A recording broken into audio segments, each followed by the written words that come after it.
Bonjour, mon nom est Sandrine Milante, présidente et CEO de l'entreprise Ecolofarm, une entreprise spécialisée en éco-design et fabrication de produits d'emballage pour les médicaments de prescription en pharmacie.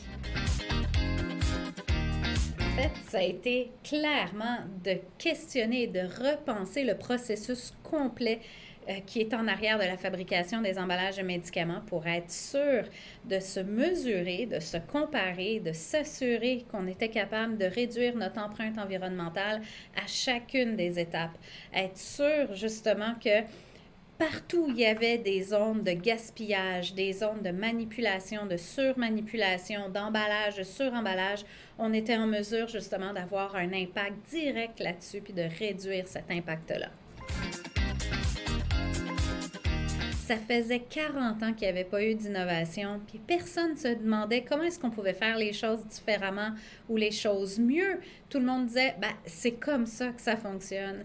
Et c'est là où je pense que d'avoir la curiosité de se dire, est-ce qu'il y a une façon de faire les choses différemment? C'est ça qui a fait en sorte qu'on a eu envie de démarrer Ecolofarm.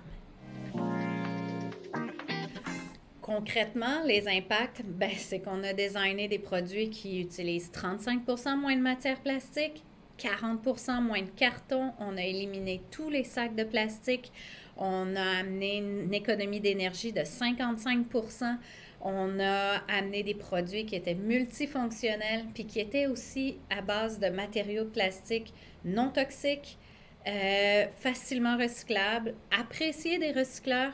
Donc, on était en mesure de s'assurer justement que de notre approvisionnement jusqu'à la gestion de fin de vie de notre produit, il y avait véritablement quelque chose d'éco-responsable et de plus vert. Si je peux conseiller quelque chose, débutez par un bilan GES, donnez-vous des cibles, donnez-vous des objectifs globaux pour l'entreprise parce que c'est là que vous allez avoir une feuille de route super claire.